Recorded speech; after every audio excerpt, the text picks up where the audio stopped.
of Management Studies IGNOU presents an audiobook on the course MMPC-012 titled Strategic Management for MBA Program. Presenting Block 4 titled Strategy Implementation and Control, Unit 11 Corporate Governance.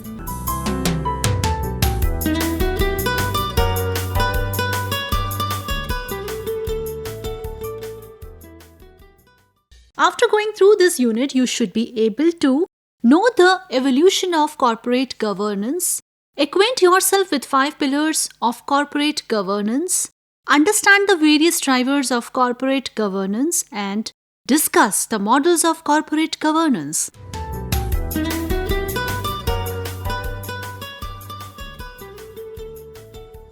Introduction. The growth of corporate sector and the competitive market has together introduced the concept of corporate governance. Corporate governance has become an integral part of business life so as to achieve the objectives and to protect the organizations from failure in future. There are 2 aspects which are important to understand the corporate governance.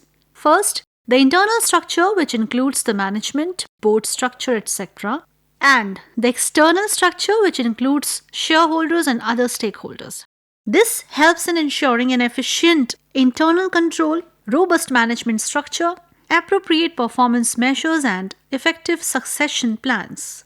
At the domestic as well as international fronts, the organizations have been applying corporate governance as codes of best practices and have set examples for others. In this unit, we will discuss the basics of corporate governance and how it is related to strategy.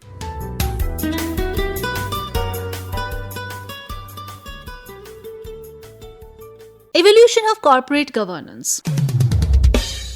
If we go back and see the Indian history way back in the 3rd century BC, we will find that Patliputra, the capital of the Mauryan Empire, was said to be the best example of a city which followed the best practices of governance. Chanakya in his book Arthashastra mentioned the virtues of an ideal kind which can be related to the chief of any organizations. These virtues are well-being of the subjects, welfare of the subjects. If these 2 are followed, then the king automatically will be happy, and something which is desirable and beneficial to the subjects is desirable and beneficial to the king. If we substitute the state with the organization and the king with the chief of the organization or the board of a company and the subjects with the shareholders, the principles of corporate governance, which is the belief that public good should be ahead of private good and that the corporation's resources should not be used for personal benefit, fits well. The duties of the king when applied for a business organization implies as follows: protecting the shareholders' wealth, proper utilization of assets, maintenance of wealth, accountability and transparency. The advent of company law happened in the middle of 19th century. This was basically done to protect the interests of the shareholders in the joint stock companies. The concept of board of directors (BOD) as trustees of the shareholders emanated from the need for appropriate governance structure.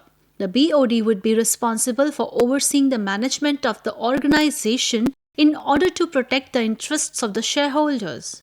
As the time passed, the ownership of shareholdings gradually shifted from individuals to institutional investors, and also the privatization throughout the globe. Control of assets shifted from state to market economy. This led to the views of various experts who felt good governance is a useful indicator of good performance in the market system. In the developed market economies, the concern for board governance framework became important due to rise in corporate sector, financial and related irregularities at different points of time, especially during the 20th century. This showed the inefficiency in the governance structure. Further, with the gradual opening up of the global economy, trade, investment, and international financial market liberalization, the framework of effective corporate governance gained recognition. This was considered as an important instrument for sustained development of the world economy. Worldwide, a series of expert committee reports led to the evolution of different codes of corporate governance to reflect the challenge of a competitive and globalized system.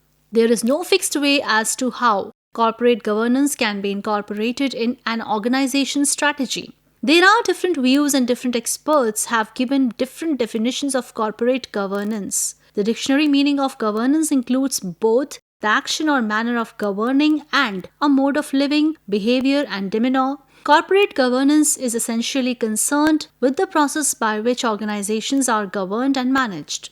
It is a set of standards which aims to improve the organization's image, efficiency, effectiveness, and social responsibility.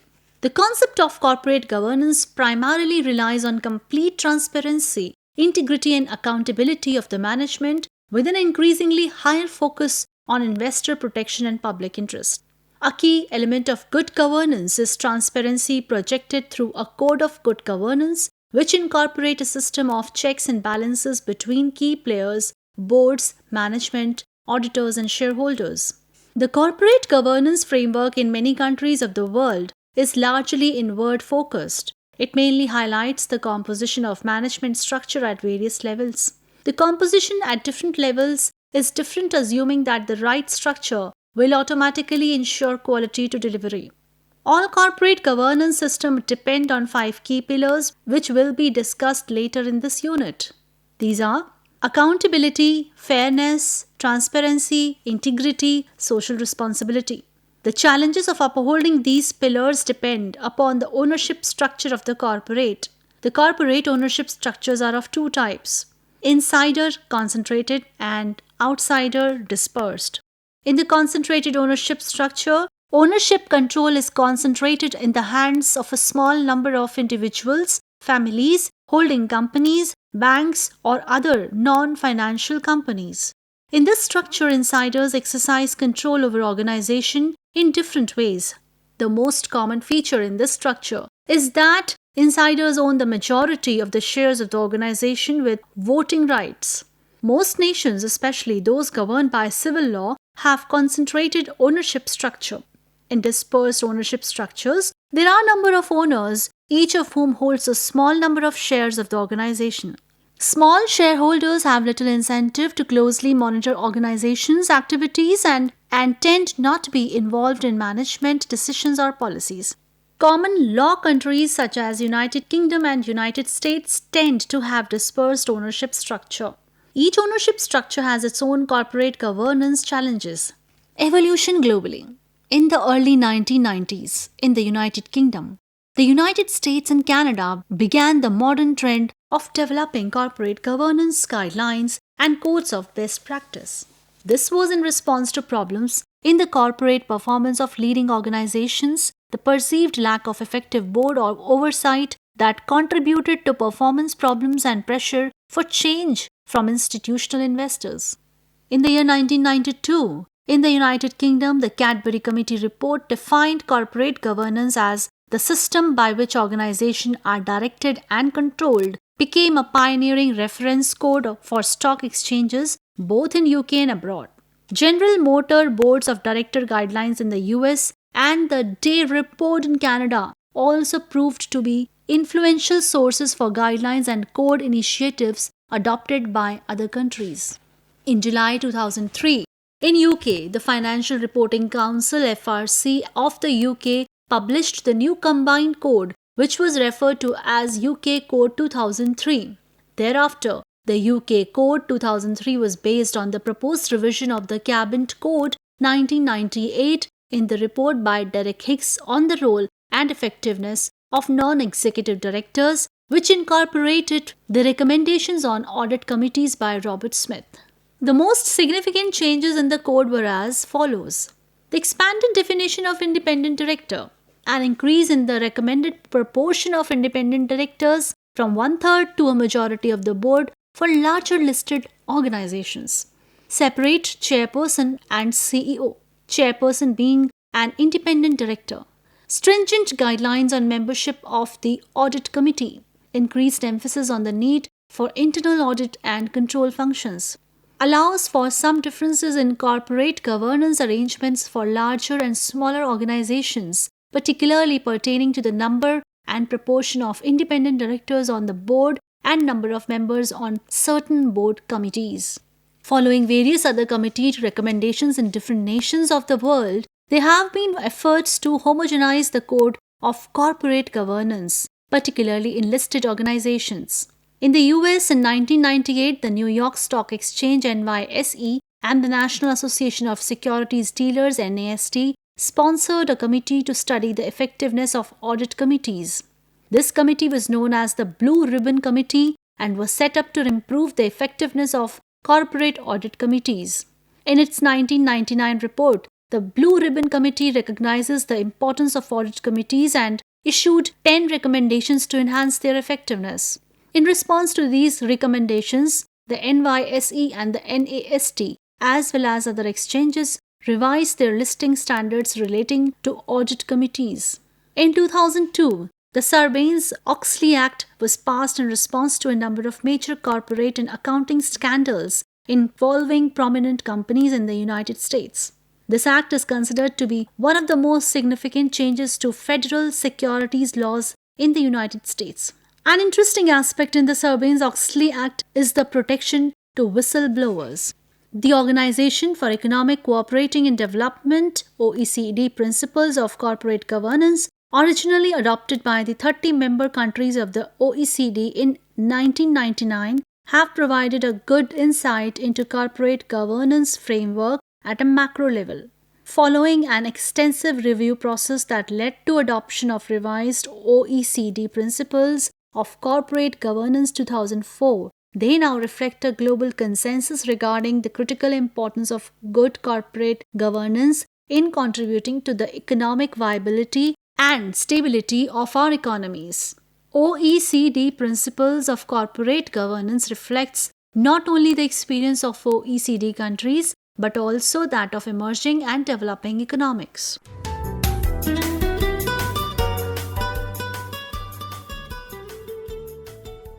Now let us know the business ethics. When we talk about ethics, it relates to the demarcation between right and wrong. It is actually the moral values and certain codes of conduct which are presumed to be followed by an individual as well as an organization. Garrett has defined ethics as the science of judging specifically human ends and the relationship of means of those ends.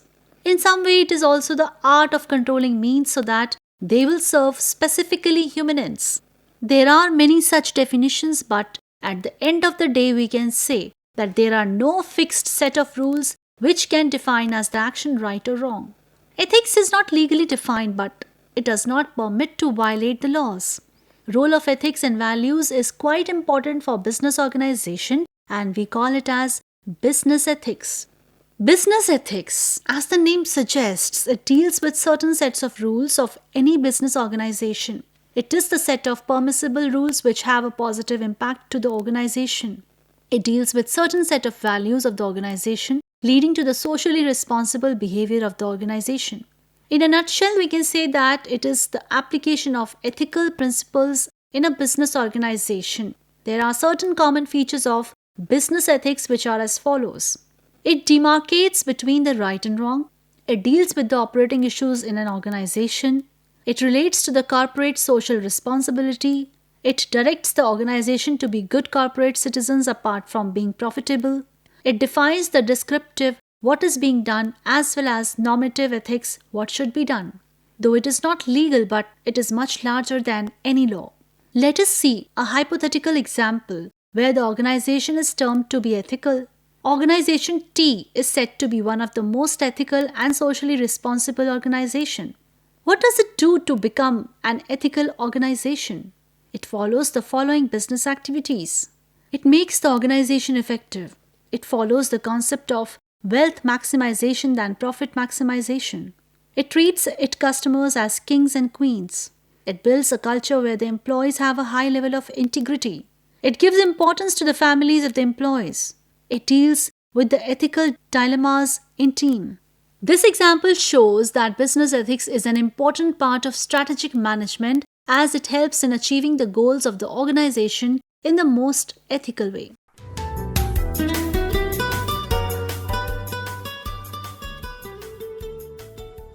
Pillars of corporate governance. Corporate governance is a combination of 5 pillars. The objectives of these pillars helps an organization in the implementation of strategy. These pillars are accountability, fairness, transparency, integrity, social responsibilities. All these pillars are critical for the success of an organization. This helps in developing a strong relationship with the shareholders and all stakeholders. Accountability. This is a form of ownership strategy which means owning the rewards and failures or risks in the context of the value proposition by an organization. Accountability should be applicable at all levels from the lower management to the top management, and then only it works. Fairness. This means treating all the stakeholders equally without any demarcation of caste, status, etc. This involves effective communication as well. Transparency. This is one of the most important pillars of corporate governance as it gives credibility to an organization. Transparency means disclosing all the information which are relevant and important for all the shareholders and stakeholders so that they are not in dark about the performance of an organization. Integrity.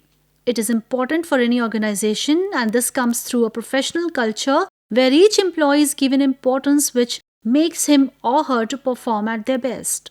Social responsibility. This applies at the top management level. The decision taken at the top should be such that they benefit the organization as a whole. Therefore, it is important that the organization should have a clear understanding of these pillars and practice there accordingly.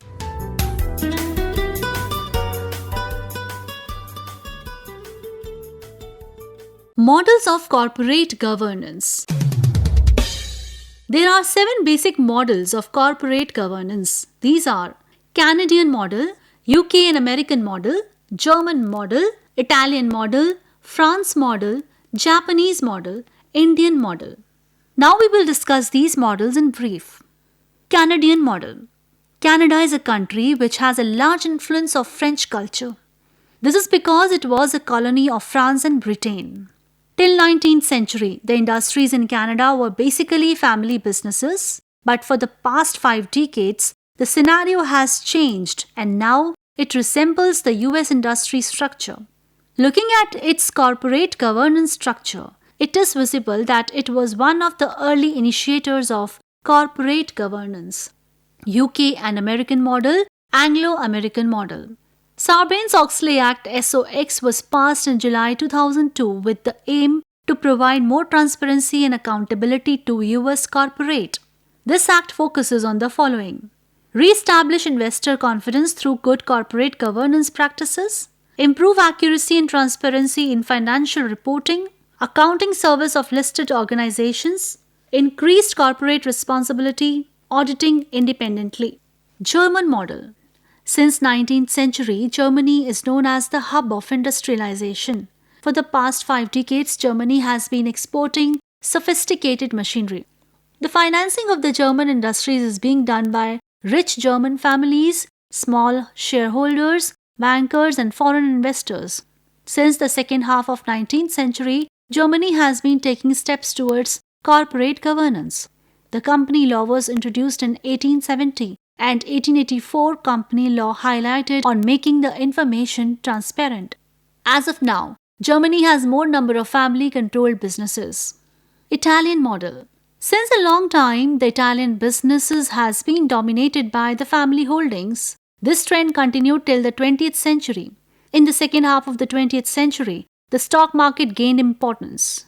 In 1931, all the Italian investment banks collapsed, which led to the fascist government taking over of all the industrial shares and imposing a legal separation of investment from the commercial banks since World War II with the introduction of the industrial policy with no need for investor protection.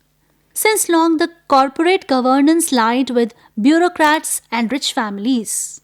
In the last 2 decades, the corporate governance is in an organized form. Now the investors in Italy are aware of their rights and importance of corporate governance. The financial system in France was controlled by religion and the state was the main borrower. The basic form of lending was mortgage and coins were the major part of money transaction. The French industry was based on a consecutive outlook. The corporate governance was introduced in France in a stage-wise manner with economic development activities. Japanese model. Japan has been a conservative country where the business families were at the bottom of the pyramid. This led to the stagnation of the businesses. After World War II, the change in business took place and the entry of American traders was allowed. A new culture started building up and Japanese industry started gaining, which was a mix of private and state capitalization. In the early 1930s, during Depression, the fall of family business started to take place and in 1945, the American took charge of Japanese economy. The concept of corporate governance evolved only in the past 20 years. Indian model. India has a long history of commercial activities. The formal structure of corporate governance was given by CII in 1998, which was termed as Desirable Corporate Governance Code. In the year 2000, SEBI established a committee under the chairmanship of Report Mr. Kumar Mangalam Birla to make the report. In the same year, the Ministry of Finance set up Naresh Chandra Committee, which was supposed to examine the roles, duties and independence of auditors. In 2003, SEBI revised the Clause 49 of Listing Agreement for Listed Companies based on the report of N.R. Narayan Swamy Committee. The Indian model has mandatory compliance related to the BOD, audit committees, subsidiary compliances relating to whistleblower policy, shareholder rights, and audit qualification and performance evaluation of board members.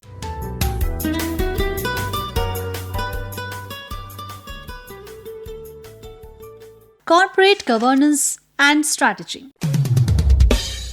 As we have discussed earlier, it is quite visible that there is a strong relationship between corporate governance and strategy. These are certain points which describes the relationship between the two. These are: corporate governance, when related to strategic management, means the set of rules and policies of an organization. Corporate governance stresses the importance on stakeholders at large. It distinguishes between the roles of owners and the managers. It helps the organization in effective strategic decision making. It helps the organization in developing fairness towards its investors. Overall, the corporate governance gives the direction to the organization so that it can perform effectively.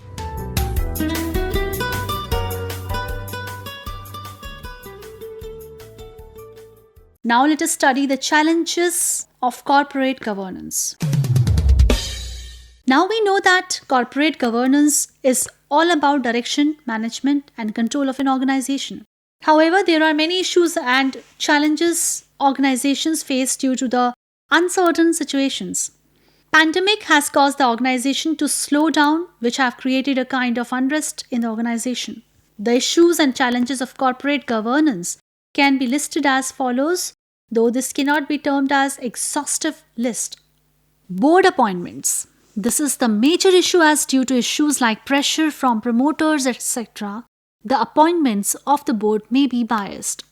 The organization needs to be very careful while appointing the board, as this may become a hindrance in the success of the organizations.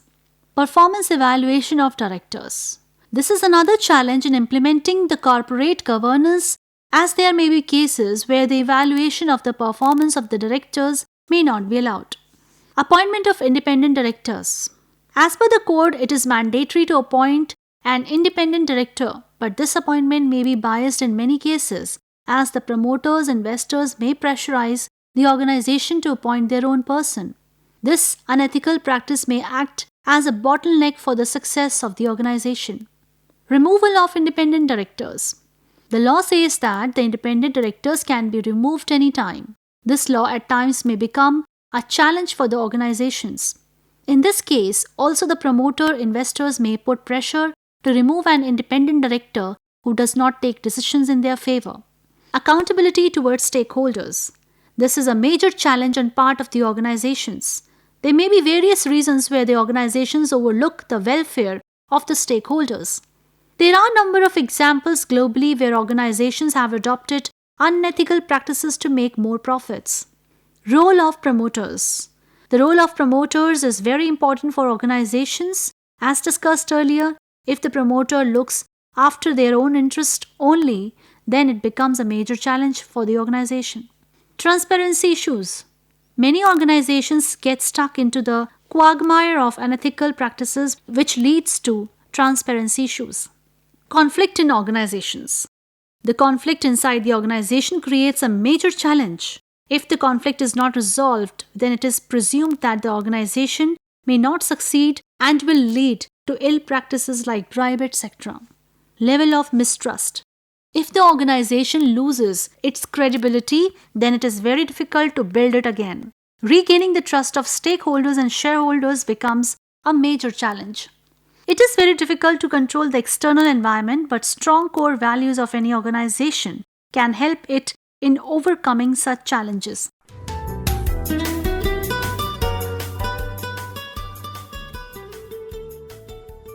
Now let us summarize this chapter. In this unit, we have discussed different aspects of corporate governance. The evolution of corporate governance dates back to 3rd century BC. The main aim of corporate governance was to protect the interest of the society, which later turned out to be protecting the interest of the stakeholders or shareholders. In the 20th century, different modes emerged as they were modified as per the needs. The United Kingdom, USA, and Canada are termed to be the initiators of the formalization of corporate governance practices. In India, government, CII, SEBI, and other regulators came out with various reports to formally implement the codes of corporate governance. All the experts throughout the globe believed that strengthening corporate governance is necessary as it bridges the gap between the corporate and its various stakeholders. This can be done by applying the 5 pillars of corporate governance. The unit also discusses the importance of business ethics in implementing corporate governance practices.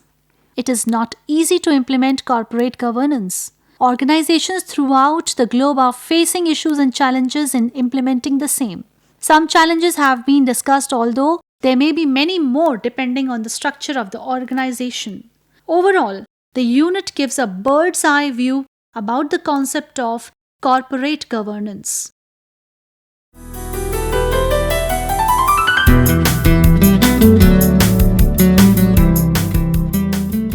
We were listening to the audiobook by the School of Management Studies IGNOU for MBA program.